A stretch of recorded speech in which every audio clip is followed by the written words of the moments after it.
どうもー、ベルです。今回は、ドゥームスデイの移動速度特化部隊についての攻略をやっていこうかなと思います。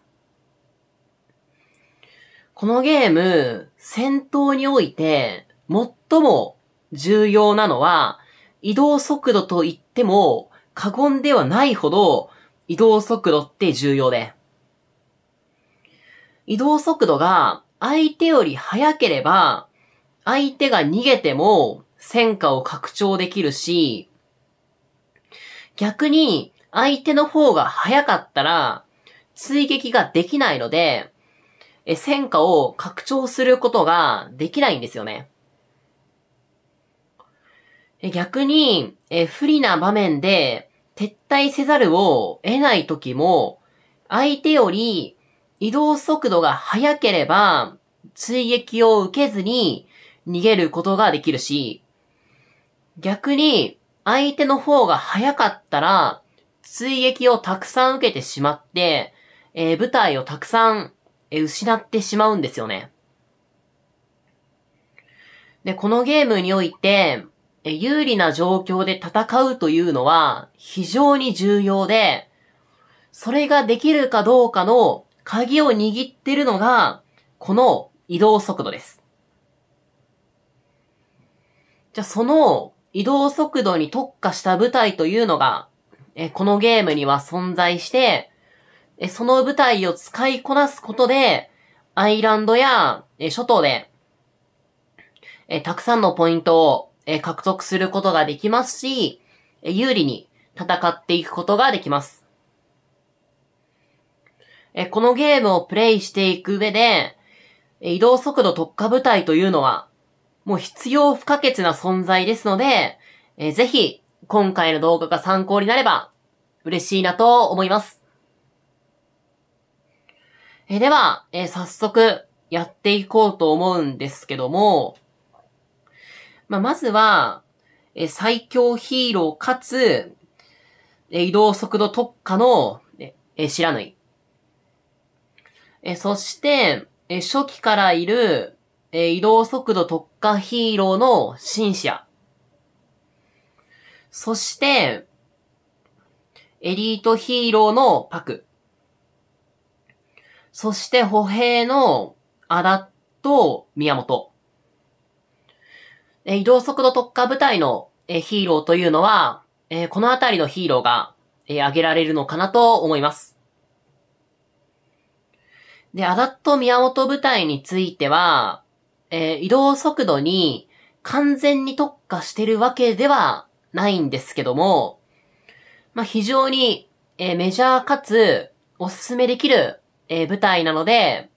今回追加した感じですね。で、各ヒーロー特徴がありますので、特徴と、どんな方に、おすすめできるかについて、語っていきたいんですけども、まずは知らぬい。彼女は、KOF、コラボイベントにて、実装された騎兵ヒーローで、現状、最も強い移動速度、特化部隊は彼女です。どのスキルも非常に優秀で、もう火力もめちゃめちゃ高いんですよ。で、しかも、相手に範囲攻撃の移動速度のデバフをばらまけるっていうのが、もう本当に優秀で。で、そして、彼女の何よりも魅力なのが、この野戦才能で、超大幅に移動速度を上げていくことができます。でも、この野戦才能こそ、移動速度特化部隊の真髄で、この才能のおかげで、移動速度が大幅に上がることはもちろん、相手からの減速効果を、無効化することができたり、もう本当に優秀ですね。そして、この野戦才能、全部振るか、途中で止めるべきかなんですけども、で、ここは結構、好みの問題になるのかなと思ってます。で、火力を優先したい方は、こんな感じで、野戦才能を、途中までで、止めていただくイメージですね。で、これ、火力を優先するか、それとも最後まで振り切るかについてなんですけど、これは、実際に使ってみて、相手から追撃を受けた時に逃げられるかどうかで決めましょう。火力振りをしても、8割9割逃げられるなら火力振りしていいですし、逆に逃げられないことがある程度ある場合には、野戦才能を最後まで振り切っていただくのが良いのかなと思います。で、この野戦才能の最後の項目。こちらは、戦闘中の移動速度デバフがあるので、これ振らない方が良いのではないかと思われている方もいらっしゃると思うんですけど、この戦闘中デバフって、そこまで気になんなくて。撤退するときも、タイル経由して動いてたら、一回はターゲット切れることよくあるんですよね。で、その、タゲが切れたときに、どれだけ距離を空けられるかというのが、本当に大事で。なので、追撃や、撤退してるときでも、なんやかんや大事なのは、最高速度です。で、あとは、長距離の遠征をするときには、当然、戦闘中ではない時間の方が多いわけなので、戦闘外の最高速度というのは、かなり重要なのかなと思います。また、この騎兵才能の高速移動。こちらも欠かせないスキルで、格上のプレイヤーから狙われてしまった時に、相手の方が移動速度が速くて逃げられないなどのことが起こりうると思うんですけども、このスキル、残り兵数が 50% を切ったら移動速度をこれ 30% も上げられるので、このスキルが発動したから移動速度が相手より上回って逃げ切れるということ、結構あります。なので、こちらの才能も、不知火に、欠かせない才能になるのかなと思います。そして、この不知火、最初お伝えした通り、最も強い移動速度部隊は彼女です。ただ、コラボが終わってから、このゲームを始めた方だと、現状は入手方法がなかったり、何より彼女、レジェンドかけらで交換するときのレートが、レジェンドかけら2枚につき、彼女のかけら1枚なので、育成がこれめちゃめちゃ大変で。なので、中級者の方や、上級者の方向けの、ヒーローになるのかなと思います。ただ、強いことは間違いないですし、今後も、かなり、長期的に活躍すること間違いなしだと思いますので、いつかは、育成したいヒーローになるのかなと思います。で、また、彼女の相方についてなんですけども、彼女の相方は、ベラかエレナです。エレナは、覚醒させることで、移動速度バフを獲得するヒーローなので、エレナを覚醒させていない方は、ベラ一択に、なるのかなと思うんですけども、ベラの方が最高速度は高くて、火力も高いです。まあ、ただ、撃たれ強さは、圧倒的に、エレナに軍配が上がるのかなと思います。ですが、あくまで、知らぬいって、火力をちゃんと上げ切りたいヒーローでもありますので、個人的には、よほどのことがない限りは、ベラと組ませていただくのが良いのかなと思います。では次に、シンシアについてなんですけども、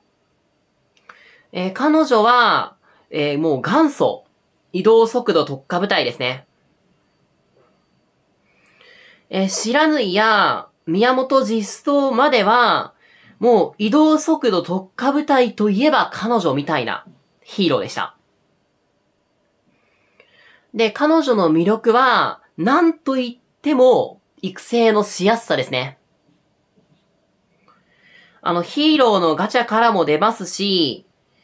同盟リーグで、同盟リーグの、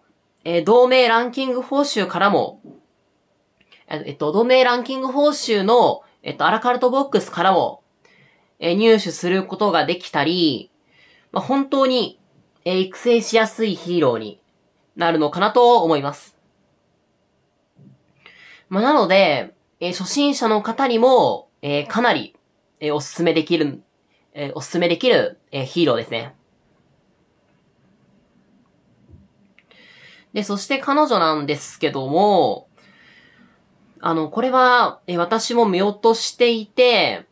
コメント欄で、教えていただいて、分かったことなんですけど、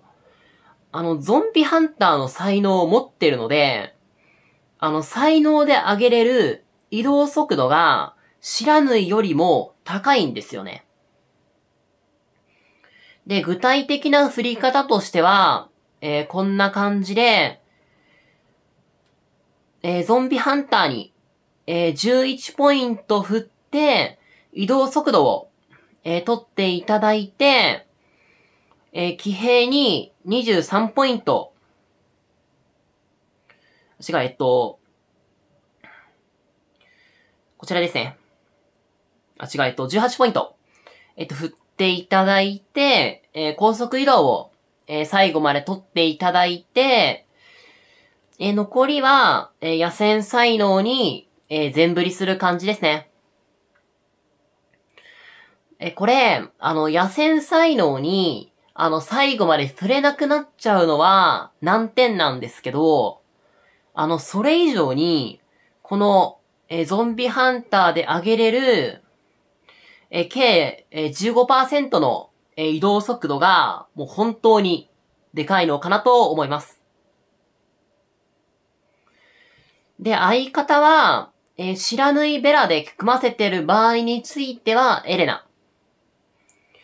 白縫いベラで組ませていない場合には、ベラが、おすすめになるのかなと思います。では次に、パクについてなんですけども、彼は、エリートヒーローながら、野戦才能を持っていて、戦闘離脱時の移動速度アップが、これめちゃめちゃでかくて、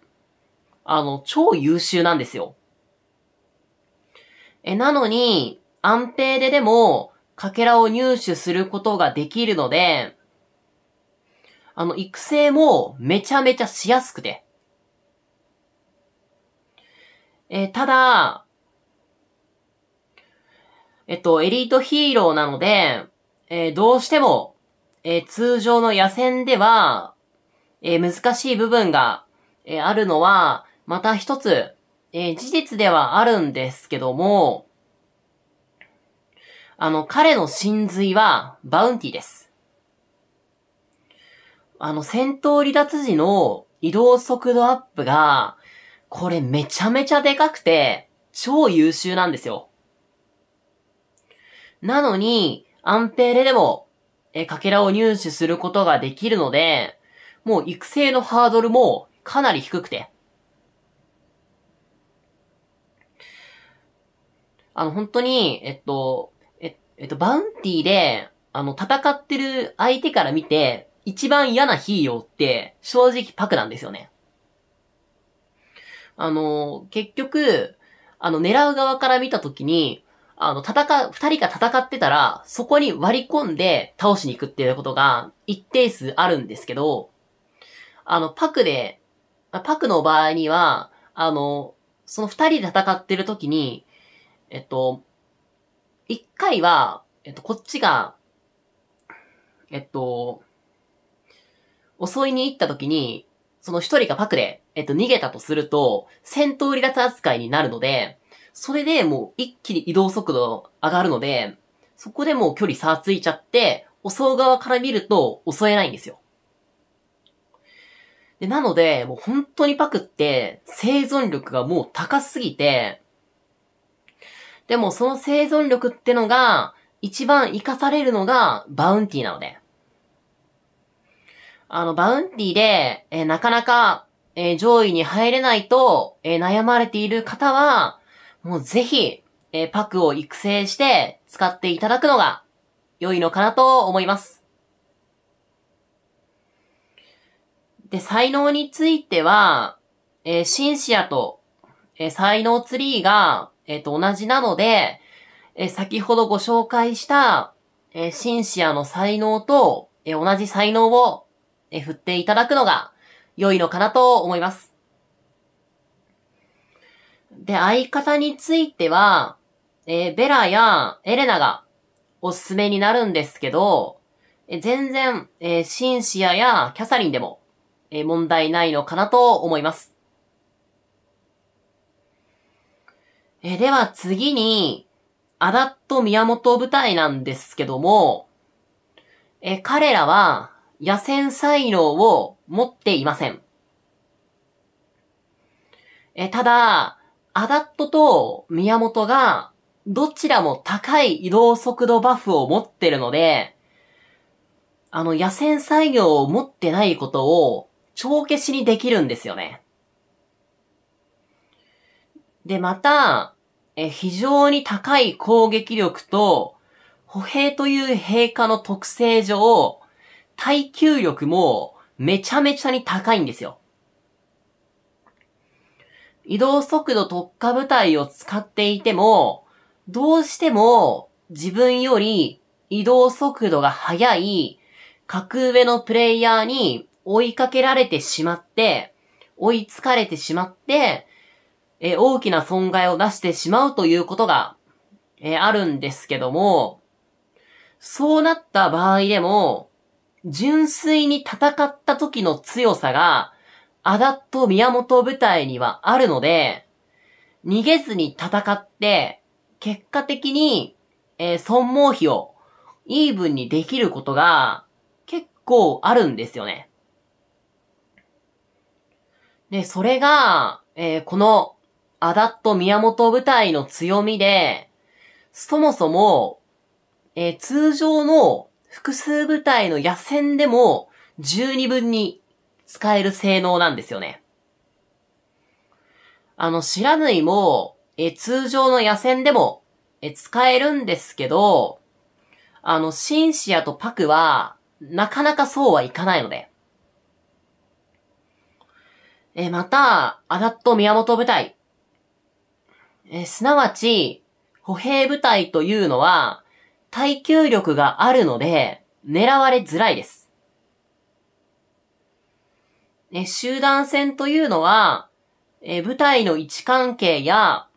部隊の強さというのも影響してくるんですけど、基本的に狙われる順番っていうのは、射撃、騎兵、歩兵の順番で狙われます。で、基本的に集団戦で狙われたら、もう一気に10部隊、20部隊で襲われるわけなので、まずは狙われないことがこのゲームを楽しむ上で、本当に重要です。で、その観点からも、狙われづらいので、非常に優秀で、今後も長く、使える部隊になると思いますので、移動速度特化部隊の中では、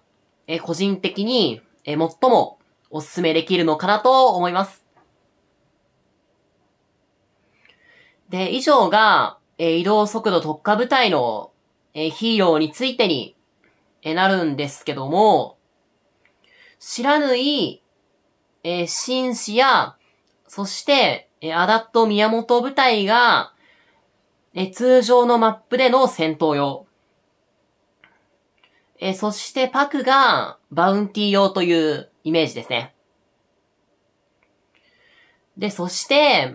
基本的には、戦闘部隊は、まずは1部隊。で、その後、2部隊、3部隊と増やしていただくのが良いのかなと思ってます。で、まずは、シンシアを、ヒーローの、ガチャだったり、同盟リーグで、入手できる、ヒーローのアラカルトボックス。そちらで、育てていただいて、ラッキールーレットやデイリーブースター、レジェンドのかけらなどで、アダット、宮本、そして、アシスタント用のベラ。彼女らを、育てていただく。で、その部隊の育成が終わったら、知らぬい部隊に、手をつけていただくのが良いのかなと思います。そして、基本、出す部隊は、多くても2部隊。まずは、全然1部隊でも OK です。慣れないと、2部隊で撤退戦するのは大変ですし、格下の部隊を倒して、ポイントを稼ぐことが目的なので、それって、1部隊あれば、基本達成できるんですよ。で、基本的に、遠出する都合上、どうしても、格上のプレイヤーから狙われて、全滅してしまう、リスクはあります。じゃあそうなった時に、1部隊全滅するのと、2部隊3部隊全滅するんだったら、当然、1部隊の方が被害が少なくて済むので、無理に多くの部隊を出すのではなく、自身のヒーローの育成状況や、その場面を見て適切に運用していただくのがいいんじゃないかなと思います。ただ、めちゃめちゃ強い人が、3部隊以上出して、普通にもうガチバトルしてることもあるので、もうそういう人がいたら、もうなるべく狙われないように、狙われないように、近づかないようにしていただくのが、良いのかなと思います。はい。ということで、今回の動画は以上と、なるんですけども、いかがでしたでしょうか？移動速度特化部隊は、もうこのゲームにおいて、非常に重要で、使いこなすことで、より、このゲームを楽しめたり、イベントで多くの、ポイントを稼ぐことが、できるようになると思いますので、ぜひ、今回の動画が参考になれば、嬉しいなと思います。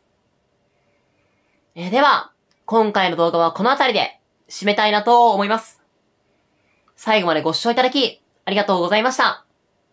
バイバーイ。